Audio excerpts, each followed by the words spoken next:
Bonjour à tous, bienvenue, les titres de ce 13h. Addis Abeba en Éthiopie, le 11e sommet extraordinaire des chefs d'État et de gouvernement de l'Union africaine s'ouvre aujourd'hui. Le chef de l'État ivoirien est sur place pour participer à ce sommet consacré à la réforme institutionnelle de l'organisation continentale. Une partie d'un immeuble R+4 s'effondre à Yopougon, quartier Ouassakara. Une personne blessée, mais pas de perte en vie humaine.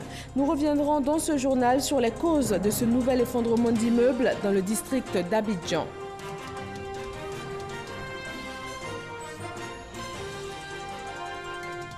La CIA a conclu que le prince héritier saoudien a commandité l'assassinat du journaliste Jamal Khashoggi à Istanbul le mois dernier.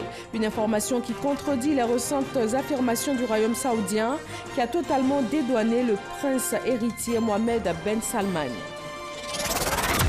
Merci de suivre RTI 1 aujourd'hui samedi 17 novembre. Le président Alassane Ouattara est à Addis Abeba en Éthiopie. Il y prend part au 11e sommet extraordinaire des chefs d'État et de gouvernement de l'Union africaine qui s'ouvre ce samedi. C'est un sommet consacré à la réforme institutionnelle de l'organisation. Tijanaïma. Ce samedi 17 novembre se tient au siège de l'Union africaine à Addis Abeba le 11e sommet extraordinaire des chefs d'État, avec à son ordre du jour l'évaluation des réformes de l'institution panafricaine, notamment le financement de l'organisation et sa gouvernance. Deux dossiers prioritaires dont la résolution pratique fait l'objet d'âpres discussions depuis 2 ans au sein de l'Union africaine. Arrivé ce vendredi 16 novembre dans la soirée à Addis Abeba, le chef de l'État ivoirien, le président Alassane Ouattara, qui participe à ce 11e sommet extraordinaire, a déclaré l'espoir qu'il place dans cette rencontre. C'est un sommet extraordinaire qui est important. Il s'agit de la réforme de notre institution continentale. Bien évidemment, nous voulions prendre part à cette réforme pour être sûr que les décisions auront une dose d'efficacité en ce qui concerne le fonctionnement de notre Union et également voir comment régler les problèmes de financement pour que nous soyons crédibles. Si nous voulons donner des moyens nécessaires à l'Union africaine, il faut nécessairement cette réforme du financement pour permettre à notre institution non seulement de payer le quotidien, le fonctionnement, mais également de contribuer au financement des opérations de maintien de la paix. Je pense que de nombreux chefs d'État seront là parce que nous considérons qu'il n'est pas bon d'avoir des institutions budgétivores au niveau du continent. Il faut tout faire pour avoir plus d'efficacité et s'assurer que le financement est acquis pour avoir de la crédibilité. Les yeux restent donc tournés sur ce sommet extraordinaire avec l'espoir que la fumée blanche sortira. Pour améliorer la gestion des zones conflictuelles des frontières africaines, le ministère de l'Intérieur et de la Sécurité procède au renforcement des capacités des membres de la Commission nationale de frontières de la Côte d'Ivoire et aussi des structures en charge des questions de frontières du Mali et de la Guinée sur la gestion des frontières. Herman Guivet. Des membres de la Commission nationale des frontières de la Côte d'Ivoire, réunis l'instant d'un atelier en vue de leur donner les outils nécessaires pour gérer au mieux la transformation des frontières africaines. L'objectif général de cet atelier, prévenir et régler les situations des zones conflictuelles dans la pratique de délimitation, démarcation et bornage des surfaces. Les acteurs du secteur font face à des difficultés. Ces frontières ont divisé souvent les populations qui sont de la même famille. Et de fait, ça pose beaucoup de difficultés dans la gestion des terroirs. Ce que nous faisons, c'est d'abord la sensibilisation de ces populations-là pour savoir que les frontières qui sont faites uniquement pour des buts administratifs. Ce n'est pas pour les diviser. Les rapports de bon voisinage continuent. Les enjeux économiques qui rentrent en jeu, l'existence de ressources de part et d'autre des frontières, ça éveille des appétits qui encouragent à la contestation frontière. La solution, c'est la concertation. Le renforcement des capacités par le partage d'expériences des pays du Mali, de la Guinée et du Niger est financé à hauteur de 21 millions de francs CFA par l'Allemagne dans le cadre de la coopération ivoiro-allemande. La Commission nationale des frontières de la Côte d'Ivoire, créée en 2017, travaille à une meilleure circulation des personnes c'est des biens. Coopération entre la France et la Côte d'Ivoire, cette fois dans le domaine de la marine. Les marines nationales des deux pays renforcent cette coopération. Un exercice de renforcement de la sûreté maritime dans le golfe de Guinée s'est déroulé au large de San Pedro, zone sud-ouest de la Côte d'Ivoire. La manœuvre a vu la participation de toutes les administrations de l'action de l'État en mer. Abou Sanogo. C'est aux côtés de 14 pays que la marine ivoirienne a participé à la première édition de l'exercice d'ampleur du Grand African Nemo. Et il s'agit d'un exercice de coopération opérationnelle initié et piloté par la France ayant pour finalité de contribuer à la liberté de naviguer dans le golfe de Guinée en renforçant la coordination de la lutte contre l'insécurité maritime. Les patrouilleurs ivoiriens, l'émergence et le bouclier se sont pour l'occasion entraînés avec des navires de puissance militaire étrangère. Aider à consolider l'architecture de sécurité maritime dans le golfe de Guinée, soutenir les pays partenaires africains, apporter un support à l'ensemble de la chaîne régionale de sécurité et offrir l'opportunité de réunir en cohérence les différents acteurs ont constitué les enjeux de l'exercice. Ça, c'est un type de scénario, c'est le scénario pêche illicite. Nous avons joué ensuite le scénario bâtiment piraté. Donc là, il s'agissait plutôt d'une reprise de vive force. Donc par une équipe de visite ce coup-ci, mais constituée plutôt d'une force spéciale qui seront capables d'embarquer de vive force sur un bâtiment piraté. Également un scénario de pollution maritime, donc là pour le coup le Mistral simulait un bâtiment qui avait fait une pollution, où nous avons également fait l'exercice de recherche et sauvetage en mer, donc liaison avec les centres de commandement à terre, les centres régionaux qui interviennent, coordination des moyens. Ce sont vraiment des scénarios qui font finalement que l'exercice est un exercice de synthèse et d'ampleur en matière de sécurité maritime. Au profit du Grand African Nemo, la marine ivoirienne a renforcé les capacités de ses hommes dans la lutte contre la piraterie, la pollution, la relocalisation, le suivi des navires, l'assistance à des navires en difficulté et le sauvetage en mer. Le bouclier et l'émergence se sont entraînés avec les navires français à 30 nautiques de côte de San Pedro. Retour sur la terre ferme, la 3e région militaire de Bouaké dans le Gbeke a ouvert ses portes au grand public. Une activité pour rétablir la confiance entre la société civile et les forces armées et de sécurité. Cette journée marque la 2e série de dialogues civilo-militaires initiée par la Fondation Serenti et sa partenaire Friedrich Herbert. Le reportage de Charles Tatou. Dialogue civilo-militaire, un débat ouvert à tous les acteurs de la vie socio-professionnelle. À travers cette activité, la Fondation Serenti et la Friedrich Herbert veulent contribuer à la consolidation de la confiance entre la population civile et les forces de défense et de sécurité du pays. Ce qui est connu clairement, c'est que les forces de sécurité et de défense sont là pour protéger la population. Mais aujourd'hui, compte tenu des différentes crises, les populations ne se reconnaissent plus trop en ces forces de défense et de sécurité. D'où l'idée donc de travailler à restaurer cette confiance pour montrer aussi à cette population-là que les forces de défense et de sécurité sont là réellement pour leur sécurité. Thème de cette rencontre d'échange, la réforme des forces armées. Quels bénéfices pour les populations? L'animateur principal du débat, un ancien spécialiste des questions militaires. Lamoussa Kone Lassina, colonel-major à la retraite. Il a éclairé le public sur les causes et les enjeux de cette réforme. Il faut qu'il y ait des relations informelles déjà au niveau individuel entre civils et militaires. Ensuite, au niveau des institutions, l'institution militaire et la société civile, il faut qu'il y ait des actes forts. Ce sont ces actions-là qui peuvent rassurer le civil parce que le lien armée-nation a été brisé. Il faut qu'on rétablisse ces liens-là. L'aspect qui m'a marqué, ça veut dire qu'il a parlé un peu du comportement de la population vis-à-vis de l'armée et du comportement de l'armée vis-à-vis de la population. Ça vraiment, ça m'a marqué. J'avoue que cette rencontre a été très enrichissante pour nous parce qu'elle a permis de connaître un peu le rôle de l'armée dans toute son entièreté. Après Bouaké, ce sera Korogo pour la seconde étape de ce dialogue civilo-militaire. 250 startups d'Afrique sont à Abidjan pour l'African Startup Forum, une rencontre économique des startups, des incubateurs et des investisseurs d'Afrique. L'objectif est de mettre en lumière des projets innovants en vue d'accompagner les concepteurs et aussi leur faciliter l'accès au financement. Nadia Eja et Jean-Luc Mangbo. Proposer des solutions pour une Afrique qui gagne. Voici qui a conduit ces startups à prendre part à la 3e édition de l'African Startup Forum.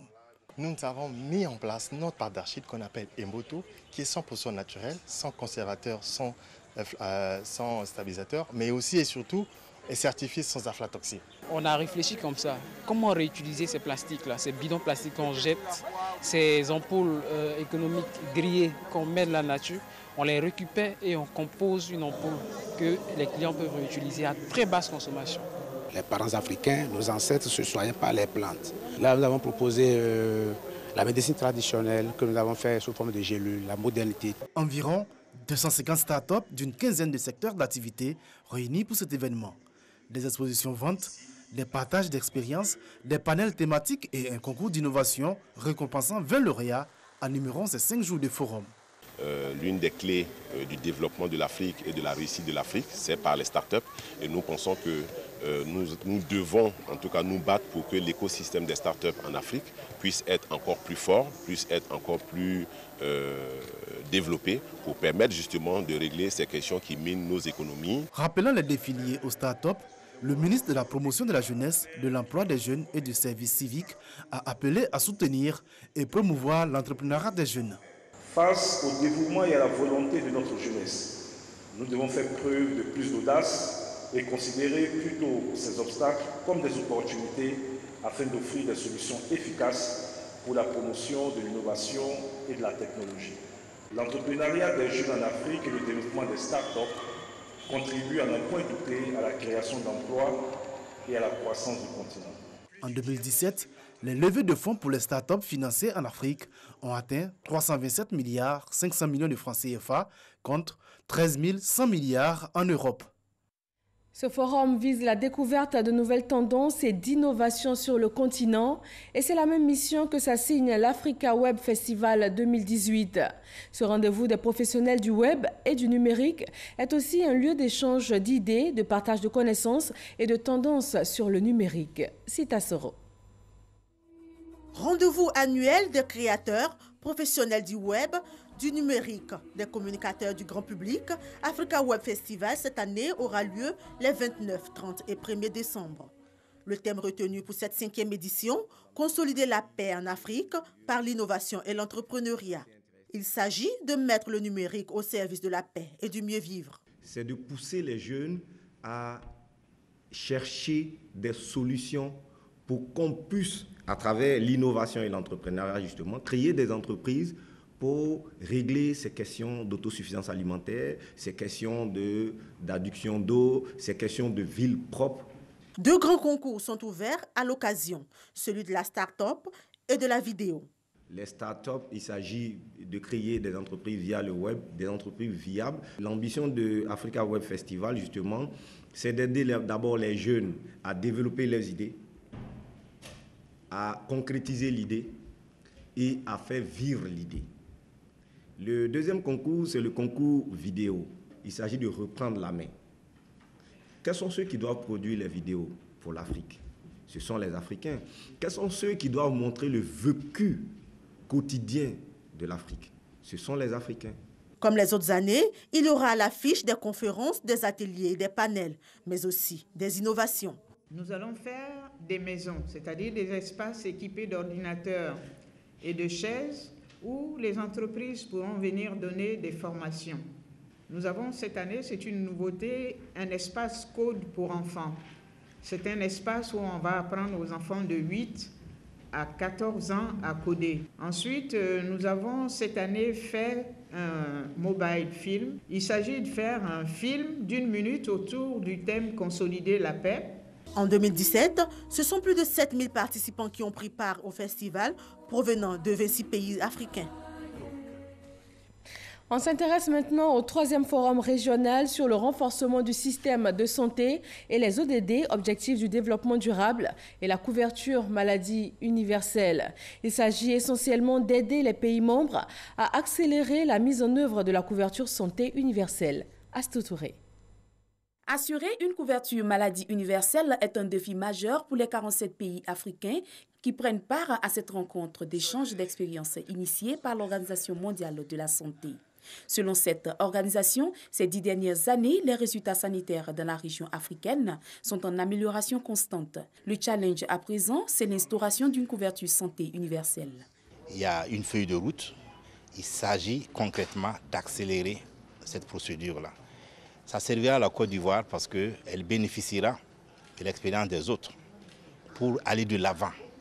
Si on dit couverture maladie universelle, c'est aller le plus loin possible, aller de toucher la population la plus reculée et pour que ces populations aient des soins de qualité. Le ministre de la Santé et de l'Hygiène publique traduit toute l'importance de cette 3e rencontre qui permettra à la Côte d'Ivoire d'avoir une meilleure définition des priorités et une planification équitable. Il s'agit d'assumer la couverture sanitaire universelle et pour cela nous faisons appel à la couverture maladie universelle qui verra bientôt le jour à partir de janvier 2019 et également de rendre effectifs les ODD que nous recommande l'Organisation mondiale de la santé.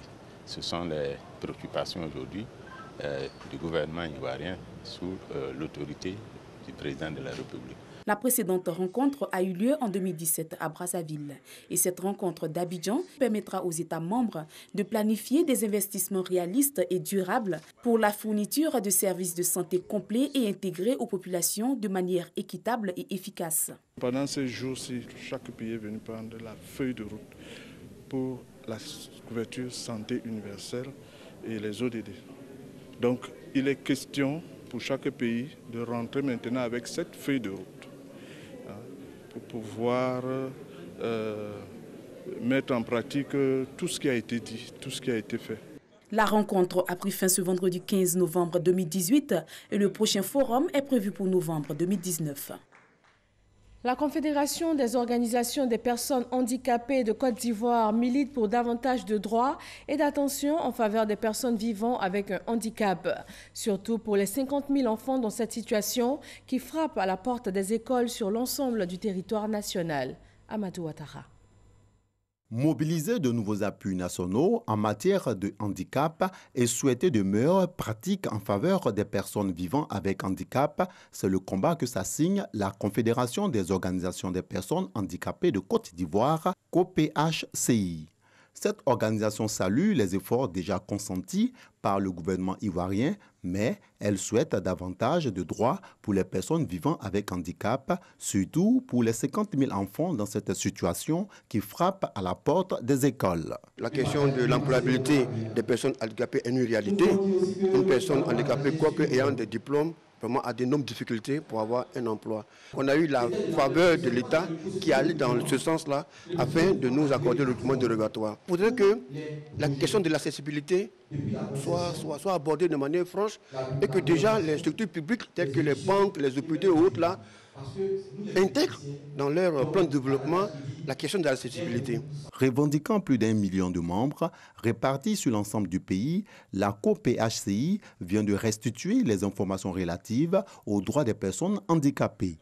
Essentiellement, il s'agit des assistances souhaitées et divulguées lors de sa participation au sommet mondial sur le handicap en juillet dernier à Londres, au Royaume-Uni. Aujourd'hui, la communauté internationale est plus que jamais motivée à s'impliquer dans des actions en faveur de l'inclusion des personnes handicapées. Longtemps, les personnes handicapées ont été marginalisées.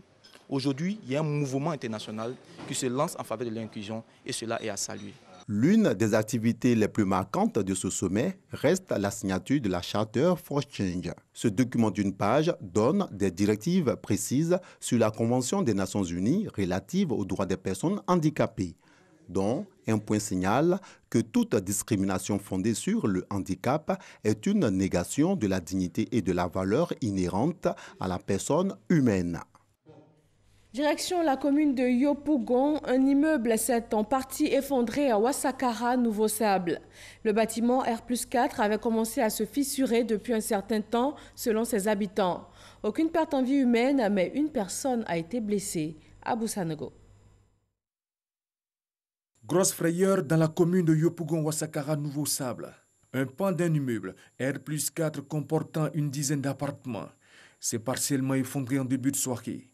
Les victimes décrivent l'état du bâtiment vieux de plusieurs années. J'étais en haut de dalle ici en train de prendre thé. Un coup, j'entends des grains de cailloux qui tombent. Un coup, ça casse. Ça arrive à un niveau de 1 mètre. Après, mon petit frère est monté. J'ai dit, ah, l'immeuble est en train de tomber. Il faut évacuer les gens, quoi. Quand on a fini d'évacuer les gens, en même temps, c'est descendu un coup. C'est une vieille maison, c'est fatigué. Et puis, c'est pas solide. Depuis longtemps, les tailles, ça se dégrade pour tomber sur les tôles. Depuis 18 heures, ça a commencé à tomber. Heureusement, à la maison ici, on n'a pas eu de victimes. Mais actuellement, on ne peut pas dormir. L'État, il y a même un démoli pour enlever ici. Parce que ça, là, ce n'est pas un coin où on construit un étage comme ça. Ça, ce n'est pas un étage. Ça, c'est carton. Les décombres ont occasionné d'énormes dégâts matériels. Les habitations juste dans l'immeuble ont fait les frais. Bilan, un blessé. Aucune perte en vie humaine. J'ai une nièce qui était dedans. Parce qu'elle se couche très tôt. Donc il y a mon neveu qui est là, qui l'a enlevé. Dès qu'il est sorti, c'est là, le deuxième l'a tombé. Oui, elle est touchée au niveau des genoux, on l'a envoyé à l'hôpital. Les sapeurs-pompiers de l'Indénié et le Centre de coordination des décisions opérationnelles CCDO dépêchés sur le lieu ont porté assistance aux victimes qui, encore sous le choc, attendent d'être relogées et dédommagées. On se rend à Divo, quartier Konankro-Château, où c'est un incendie qui a fait 8 victimes en août dernier.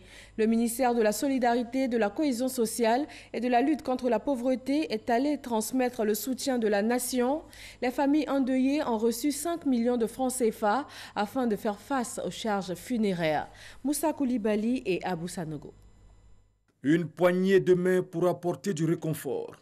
L'Observatoire de la solidarité et de la cohésion sociale conduit par son directeur général à Divo dans le quartier Konankro-Château pour exprimer la compassion du gouvernement aux familles de 8 victimes de l'incendie meurtrier. Ce soutien se traduit par une enveloppe de plus de 5 600 000. En pareille situation, la famille a plus besoin de cette solidarité pour que la veuve surtout puisse remonter la pente.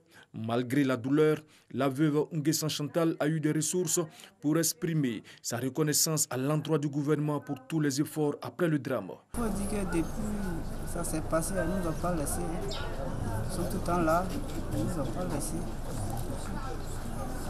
Donc on leur dit merci. C'est dans la nuit du mardi 21 au mercredi 22 août dernier qu'un incendie s'est déclaré au domicile de Bayo Yves. Bilan d'importants dégâts humains et matériels. Tous les 8 occupants de la maison ont perdu la vie. Rencontre à Abidjan sur l'engagement de la Côte d'Ivoire au programme de développement durable à l'horizon 2030 des Nations Unies et de l'agenda 2063 de l'Union africaine. Ce programme comprend 17 objectifs de développement durable, entre autres la faim zéro, l'éducation ou encore l'énergie. Grâce Kando. En septembre 2015, les 193 États membres de l'Organisation des Nations Unies ont adopté le programme de développement durable à l'horizon 2030. Ce programme comprend 17 objectifs de développement durable. Il s'agit entre autres de sécurité alimentaire, d'éducation, de santé maternelle et d'énergie. Pour mobiliser et susciter l'engagement du secteur privé ivoirien dans l'atteinte de ces objectifs, la Direction générale de l'environnement et du développement durable a initié une rencontre. Ces assises sont donc l'occasion d'échanges sur les acquis, les leçons apprises, ici comme ailleurs, afin de booster l'engagement de nos partenaires du privé, petits comme grands, à contribuer à la réalisation des objectifs de développement durable en Côte d'Ivoire à travers les différentes stratégies. La mise en œuvre de ces ODD nécessite d'énormes ressources financières que les États, à eux seuls, ne pourront dégager. C'est en cela que la contribution du secteur privé est déterminante, je dirais même primordiale, en raison de sa capacité à créer la richesse à travers la création d'emplois. Les objectifs de développement durable ODD sont désormais le principal cadre de référence pour les politiques et les programmes de développement nationaux. Il appartient à chaque pays de les prioriser en fonction de leur réalité locale. Et je vous donne maintenant un communiqué de l'Autorité nationale de la presse. L'Autorité nationale de la presse, ANP, observe la publication récurrente d'articles attribuant dans la presse imprimée et la production d'informations numériques la qualité de maire ou de président de conseil régional à des personnalités dont les noms figurent sur les listes impliquées dans le contentieux des élections régionales et municipales du 13 octobre dernier, en cours de traitement devant la Chambre administrative de la Cour suprême. L'ANP fait remarquer que la qualité de maire est définitivement reconnue à toute personne, d'une part, à l'issue du contentieux électoral et d'autre part, au terme de l'élection interne effectuée parmi les membres de la liste déclarée élus par la Commission électorale indépendante CEI. C'est pourquoi l'ANP invite les responsables de la presse imprimée et de la production d'informations numériques à prendre toutes les mesures nécessaires aux fins d'éviter tout amalgame et favoriser le bon déroulement du contentieux des élections régionales et municipales du 13 octobre 2018.